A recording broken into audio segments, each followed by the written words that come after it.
Alhamdulillah wa syukrulillah wa la hawla wa la quwwata illa billah. Salatu wassalamu ala Rasulillah wa ala alihi wa sahbihi wa mawalah.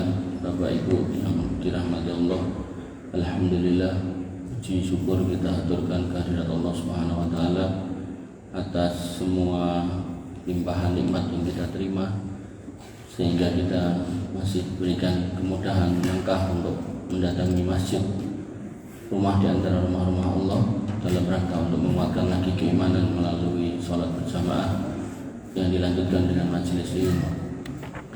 Bapak Ibu yang dirahmati Allah Subhanahu wa taala,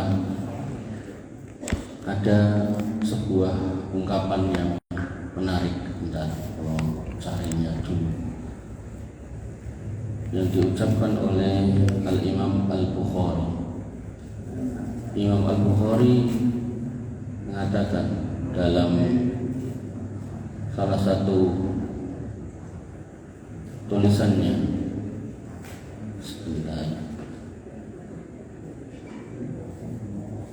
Nah, ini beliau mengatakan lagi tu aksara min alfin, ya. Lagi tu aksara min alfi rajulin min ahli ilmi. Aku telah ketemu lebih dari 1000 laki-laki dari ahli ilmu. Ahli ilmu ini maksudnya ulama, yaitu dari ahli Hijaz, dari penduduk Hijaz, Saudi Arabia, wa Makkah wal Makkah wal Madinati, yang ada di Mekah dan di Madinah, wal Kufah itu dan Irak, wal Basrah itu di Irak, wa Wasit, ada kota namanya Wasit, wa Baghdad itu di Irak, wa Syam, wa Misr dan Mesir. Lagi tuhum karrotin kornon ba'da kornin summa kornon ba'da kornin. Aku ketemu mereka itu nggak cuma sekali. Bar tak temoni untuk ilmu aku lungo balik meneh tak temoni meneh. Jadi di sini sampai dikatakan adraktuhum wa hum mutawaffiruna mundu aksari min sitti wa arba'ina sana. Dan aku terus berinteraksi dengan mereka selama 46 tahun. Jadi Imam Bukhari ini meguru mulai ilmu ini 46 tahun. Dan kemudian beliau mengatakan ahlus Syam Misra wal Jazirah marratain. Ulama dari Syam, Mesir dan ulama dari Jazirah itu sempat saya temui 2 kali. Guru-gurunya yang dari kota-kota itu. Kemudian wal Basrah arba'a marratin fi sinina zawi adadin. Kemudian ulama Basrah aku temui 4 kali selama bertahun-tahun aku mengguru itu. Kemudian wabil Hijaz sita a'wamin wala uhsi kama takhaltu al-Kufah wa Baghdad ma'a muhaddisi ahli Khurasan minhum. Dan aku kalau yang Hijaz itu selama 6 tahun aku nggak bisa ngitung lagi karena saking seringnya ini. Termasuk aku ke Kufah dan Baghdad dan dari negeri Khurasan itu berkali-kali. Di Imam Bukhari niku muridnya pinten? 1000 luwih. Terus ning sinau pinten tahun? 46 tahun. Nah, yang menarik setelah ditemukan atau bertemu dengan 1000 orang itu, beliau terus menulis poin-poin akidah Al-Bukhari. 1, 2, 3, 4, 5 dan seterusnya sampai ketemu poin yang kesekian. Beliau mengatakan wa alla nunaziul amra ahlahu liqaulin Nabi sallallahu alaihi wasallam salasun la yaghullu alaihinna qalbu mri'in muslim ikhlasul ilmi lillah wa ta'atu wulatil amri wa luzumu jama'atihim fa inna da'watahum tuhitu min waraihim. Bahwasanya 1000 guru saya itu sepakat pada poin-poin ini, salah satunya yaitu kita orang yang beriman tidak boleh mencabut ketaatan dari penguasa yang sah. Dari penguasa yang sah. Karena Nabi SAW mengatakan, kata beliau rahimahullah, ada 3 perkara yang tidak akan membuat hati seorang muslim terlalu berat. Artinya hal ini tuh gampang saja agar menggunakan hati sing tulus itu. Yang pertama yaitu ketulusan dalam menuntut ilmu. Artinya kalau awal-awal kita nuntut ilmu ada sebab-sebab tertentu, nanti kemudian kita berlatih terus insya Allah itu bisa. Kemudian yang kedua yaitu taat pada penguasa. Kemudian yang ketiga memelihara persatuan kaum muslimin. Nah, perkataan yang hampir serupa bahkan lebih dahsyat diucapkan oleh Imam Ahmad bin Hambal. Beliau mengatakan bahwasanya nah ini beliau mengatakan bahwasanya wasam'u wa ta'atu lil a'immah, mendengar dan taat pada para imam, wa amirul mukminin, dan para pemimpin kaum muslimin. Jadi ada dua, imam dan amirul mukminin. Jadi kalau dulu khalifah itu ya imam, ya amirul mukminin, pemimpin agama dan juga pemimpin pemerintahan gitu. Maka karena sekarang makin kesini orang yang jadi itu sok-sok ya radong agama gitu. Maka ada pemisahan, yang satu disebut imam sebagai tokoh agama, yang satu disebut amirul mukminin. Maka mendengar dan taat pada imam dan pada pemimpin kaum muslimin, al-bari wal fajiri, baik yang orangnya baik, artinya pemimpin ini yo salat, ada juga pemimpin yang kemudian kurang baik gitu kan, mungkin yo sok-sok semena-mena gitu kan. Maka wajib, dan beliau mengatakan waman waliyal khilafah, dan siapa yang kemudian diberikan ada lagi yang bisa mengalahkan, maka wasumiya amirul mukminin, orang yang menang itu menjadi amirul mukminin.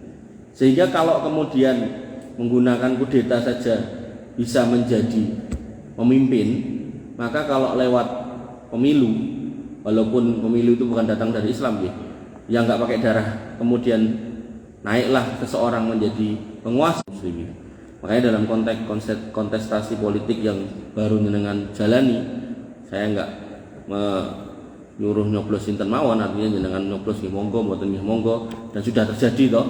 Maka siapapun yang jadi, nggih, termasuk dimasukkan dalam kitab-kitab akidah para ulama, yaitu mendengar dan taat pada penguasanya, selama tidak diperintahkan pada hal-hal yang buruk.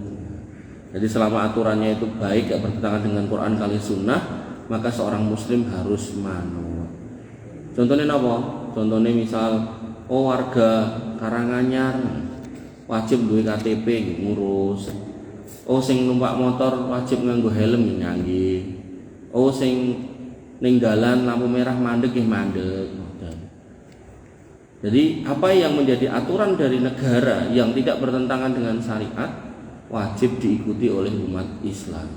Dan umat Islam tidak boleh kemudian istilahnya apa ya, nggak bisa move on, jagone kalah terus baru gue pokoknya nggak bisa dilakoni, salah pemimpin ini, tenang salah. Tapi harus dengan doakan. Ini pembukaan kula nggih. Bapak Ibu yang dirahmati oleh Allah Subhanahu wa taala. Poin 25 kitab Arba'in An-Nawawi. Disebutkan tentang keutamaan zikir an Abi Dzarrin, dari Abi Dzarrin radhiyallahu an, beliau radhiyallahu berkata, anna unasan min ashabi Rasulullah SAW qalu li Nabi SAW, bahwasanya ada sejumlah manusia yang bertanya kepada Nabi SAW, yaitu apa? Ya Rasulullah, wahai Rasulullah, dhahaba ahlud dusur bil ujur, itu orang-orang kaya sudah merebut pahala kami wis kalah karo mereka, orang-orang kaya itu.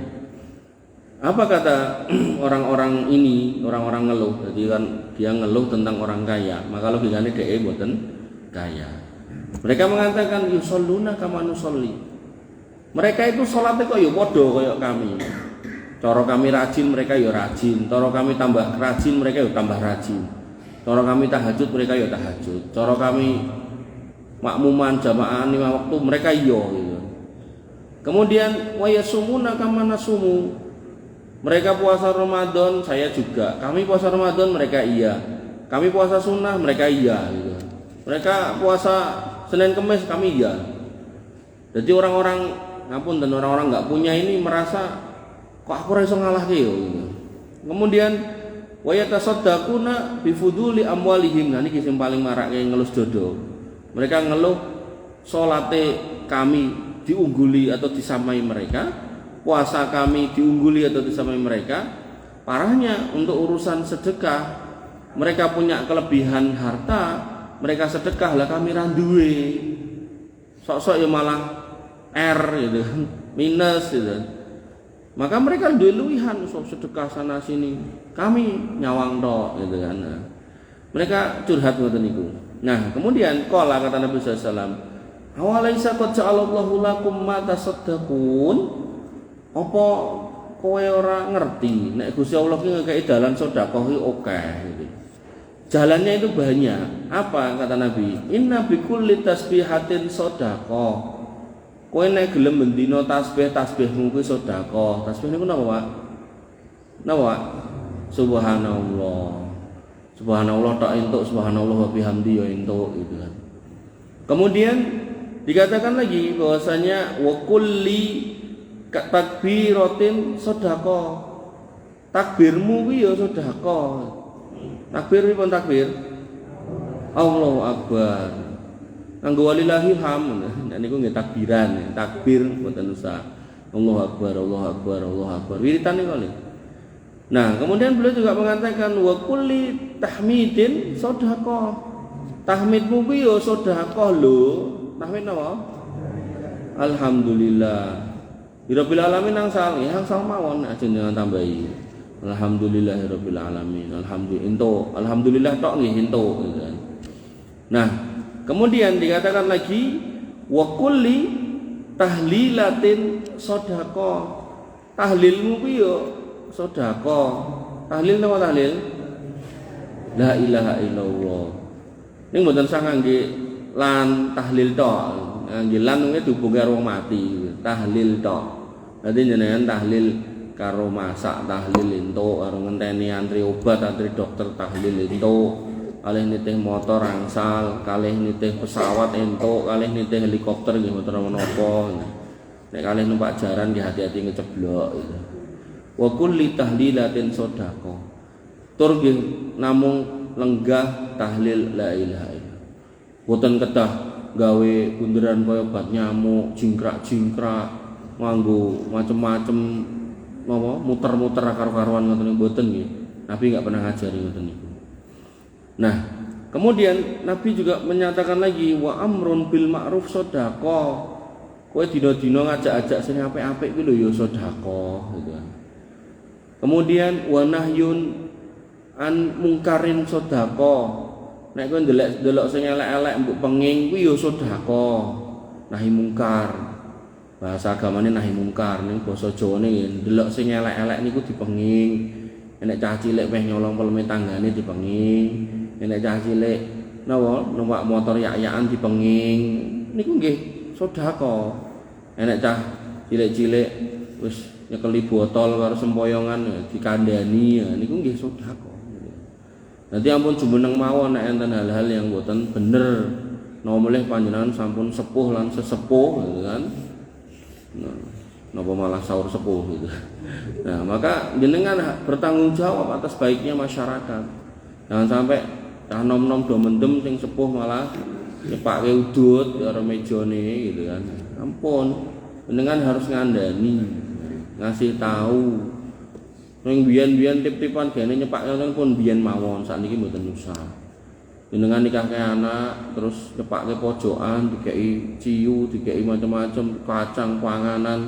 Terus tekoki Pak nikahke anak gen piye? Sakinah mawaddah warahmah. Lha ngimpi niku. Mboten bakalan putra jenengan sakinah mawaddah warahmah nek kalih makani wong main karo wong mendem. Ra mungkin wis. Wis kula pal wis ndang.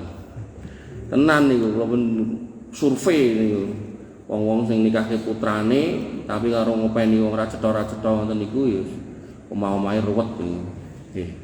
Nang cobi mawon. Bapak Ibu yang dirahmati oleh Allah Subhanahu wa taala. Ngengken sing sae sedekah, menging sing ala sedekah, takbir sedekah, tahlil sedekah, tasbih sedekah, tahlil sedekah. Dan kemudian beliau juga ngasih tahu nek sing niki wae pikir-pikir niki piye sugih kan nggih saged to ngambil subhanallah alhamdulillah Allahu akbar la ilaha illallah. Nah ini kan gambil saged tapi niki sing niki dikasih tahu Nabi mengatakan wa fi bid'i ahadikum sedekah. Terus kowe menyangi nekani bojomu sing halal nggih mboten bojone wong liya bojone dhewe sing halal. Dan bojo sing halal ini juga harus dinikahi menggunakan cara yang benar, rukun dan syaratnya benar. Nggih enten piyai niku nikahi piyai setri niku nganggo ustad tok niku kleru niku. Kudu nganggo wali. Nek waline mboten enten nggih kudu wali hakim. Nek mung ustad wonten mboten payu kecuali ustate niku bapake sing wedok niku lah angsal niku. Tapi nek mung ustad niku enggak akan menghalalkan pernikahan seorang wanita. Jadi yang menghalalkan pernikahan seorang wanita cuma wali nasab. Kalau wali nasab berhalangan maka bisa diwakilkan ke wali hakim. Pun niki tok ustad wis ora gitu. Mbok ustate ran nampa bayaran ya ora. Dadi nek jenengan enten sing tawa-tawa ngoten niku hati-hati. Pun kula nikahke nggo. Sampai enten ustad niku ngisi pengajian. Enten daerah Jaten sekitar niku. Mboten kula sebut jeneng. Wah, saking pentingnya menikah. Kalau saya baru ngisi pengajian gitu tiba-tiba didatangi dua sejoli yang minta dinikahkan. Langsung saya tutup pengajian, saya nikahkan mereka. Lah pangkatmu ki apa gitu. Kecuali dia itu adalah megang SK sebagai napa? Naib atau penghulu dan KUA, monggo. Tapi kalau enggak punya itu, niku wis mboten angsal nggih. Jadi ayyu mamra'atin nakahat bi ghairi waliyuha, wanita mana aja yang dinikahkan bukan walinya, fa nikahuha batilun. Nikahnya enggak sah. Jadi mboten enten nikah mung waton mboten enten nggih. Jadi nikah itu harus dengan walinya. Dan walinya wali nasab. Kalau wali nasab enggak ada, maka wali hakim. Wali hakim adanya di pemerintah. Kudune Pak Prabowo terus mandap ten Menteri Agama, mandap ten Kanwil Depak provinsi, mandap ten kabupaten kota, mandap ten kecamatan terus meng-SK-kan para naib niku. Nah, niku yang punya SK niku. Nah, SK-ne pun dimutasi dhek nikahke ten kecamatan yang dulu dia dinas itu ya wis tak kanggo niku nggih. Oh, biyen kan aku ning kene ra tak nikahke, napa dhek pun pensiun ngoten mboten angsal niku nggih. Ngoten nggih. Jadi hanya mereka berdua yang boleh menikahkan seorang wanita muslimah.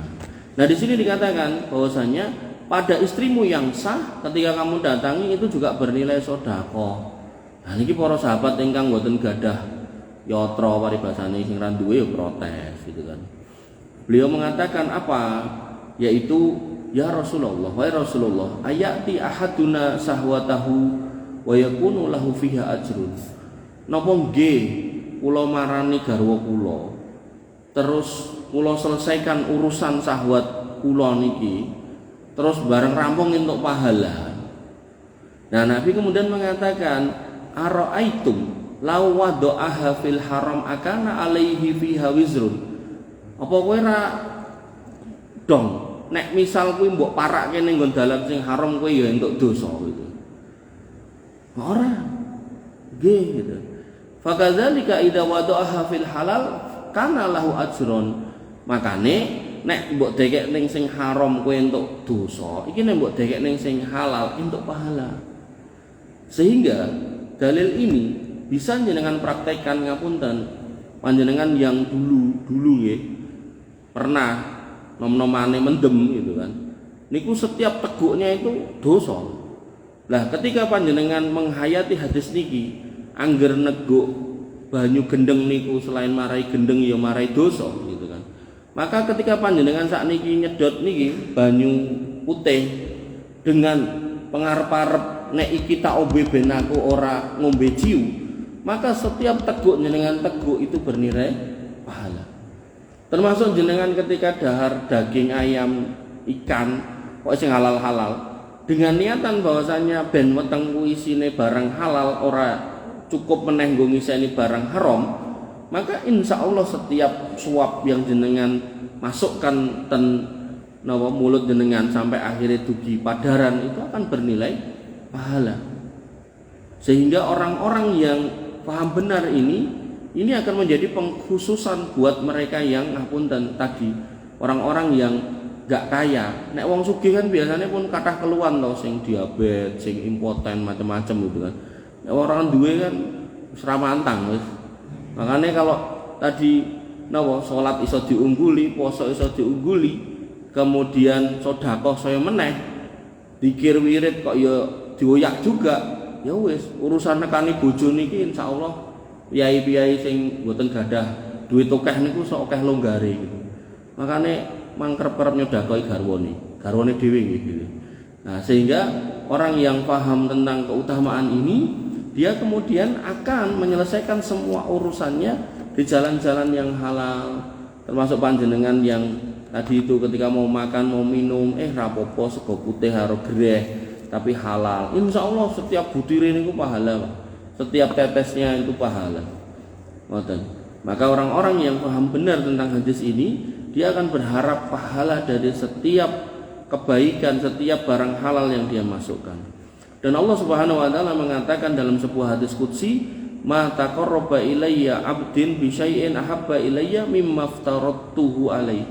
Maka tidak ada cara lebih baik untuk mendekatkan diri kepadaku melainkan dengan cara menjalankan apa yang telah aku fardukan kepadanya.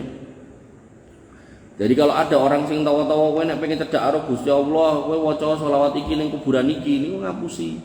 Sing bener napa niki hadisnya jelas. Imam Al-Bukhari mengatakan Allah Subhanahu wa taala berfirman, Nabi bersabda tentang hadis qudsi ini, kita mau dekat sama Allah, apa yang Allah wajibkan kita jalani, kita akan dekat sama Allah.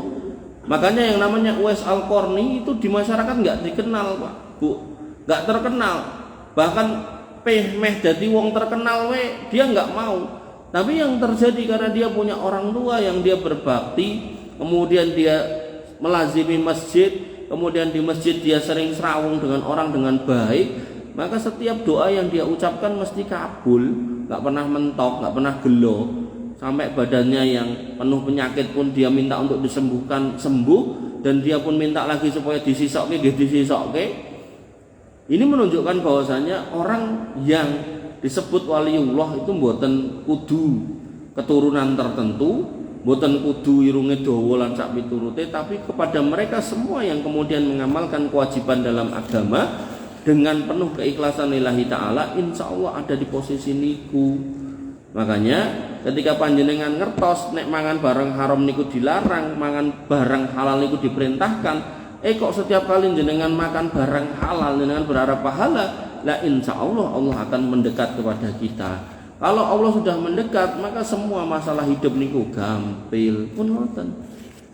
Kemudian dalam sebuah ayat Allah Subhanahu wa taala berfirman tentang kisah atau ucapan Nabi Zakaria, qala rabbi anna yakunu li ghulamun wa qad balaghani al-kibar wa imraati akhir. Ya Rabbku, bagaimana aku bisa mendapatkan anak sedangkan aku telah sangat tua dan istriku pun sudah atau seorang yang sudah mandul. Maka ini menunjukkan bahwasannya Nabi Zakaria memantapkan hati untuk kemudian hanya mendatangi istrinya yang halal dalam rangka meminta anak yang halal juga. Nah, karena kesungguhannya ini kemudian Allah mendekat, dan karena doanya maka Allah mengabulkan. Sehingga kalau kemudian konteksnya, rumusnya itu sudah datangnya dari Allah, maka apapun mungkin. Sehingga jenengan ampun menjadi orang-orang yang merasa hidupnya itu udah paling sulit, paling rumit, ampun. Ketika panjenengan mendekat pada Allah, insya Allah niku anti galau, anti risau, anti mumet, anti stres, jelas. Tapi begitu kita menjauh dari Allah, wis ra tau ning masjid, ra tau salat, maka insya Allah enek masalah sithik rame geger, padu, ruwet, lan sak piturute. Nah, mulai nek pun enten serangan fajar, serangan iki niku wis dibela mati-matian gitu. Padahal apa yang dibela manusia mati-matian pun tidak akan bisa membela dia ketika dia mati. Oleh karena itu maka orang-orang yang paham, Bapak Ibu yang dirahmati oleh Allah Subhanahu wa taala, hari-hari kita diminta oleh Nabi SAW untuk selalu berlomba-lomba kepada kebajikan. Sebagaimana orang-orang miskin ketika dia merasa nggak bisa mengguli orang kaya, dia mencari cara, piye carane. Maka ketika panjenengan kok ningali Kyai sanes pun disi ning masjid, jenengan kudu luwih dhisik. Kok angger adzan kae terus aku tak mangkat luwih dhisik, tak melu adzan ngoten. Kok angger sedekah, angger ana acara kok kae terus sing nyumbang, aku tak yo nyumbang ngoten. Jangan sampai kemudian jenengan malah justru monggo jenengan mawon ten sop ngarep kula tak ten mburi ya. Mboten enten rumuse ngoten niku nek ibadah. Ibadah niku jenengan kudu teng ngarep, mboten napa-napa. Nek piye sanes ten wingking jenengan mboten napa. Jadi kalau untuk urusan kebaikan jenengan harus kemudian berlomba, wasari'u ila magfiratin mir rabbikum. Berlombalah untuk menuju ampunan Allah Subhanahu wa taala. Jangan kemudian wis kowe wae. Tapi nek urusan dunia silakan. Urusan dunia misalnya kok jagung piring terbang gitu kan. Nah, kok ketok piringnya kurang gitu kan. Nah, jenengan ngalah niku sae. Tapi nek urusan ibadah, monggo jenengan yang berlomba di depan. Mboten menapa. Makanya sampai dalam sebuah riwayat itu dikatakan kalau manusia itu tahu apa yang didapat dari orang-orang yang ke masjid, dari orang-orang yang sholat jamaah, mereka itu berani, gelem nang masjid orang berangkang dilakoni. Ning gandeng orang ngerti ora ketok, mengke entuk enten akhirat mengke enten surga, nggih pun akhirnya nggih omahe sebelah masjid krungu adzan ya tetep mencolote wegah gitu kan. Ya, itu menunjukkan bagaimana kemudian kita sebagai seorang muslim harus kemudian memahami bahwasannya peluang menjadi orang baik dalam Islam itu banyak, dimulai dari ucapan, kemudian tindakan, bahkan sampai pergaulan dengan istri kita, pasangan kita, dan interaksi kita dengan makanan yang kita makan, minuman yang kita minum, dalam rangka melindungi kita dari hal-hal yang haram, menjaga kita dari hal-hal yang haram, maka itu bisa bernilai pahala. Mbok bilih cekap semanten ingkang saged kula aturaken kedah kalian gon ini pun rampung. Kurang lebihnya saya mohon maaf. Alafu minkum subhanakallahumma bihamdika asyhadu an la ilaha illa anta astaghfiruka wa atubu ilaik. Assalamualaikum warahmatullahi wabarakatuh.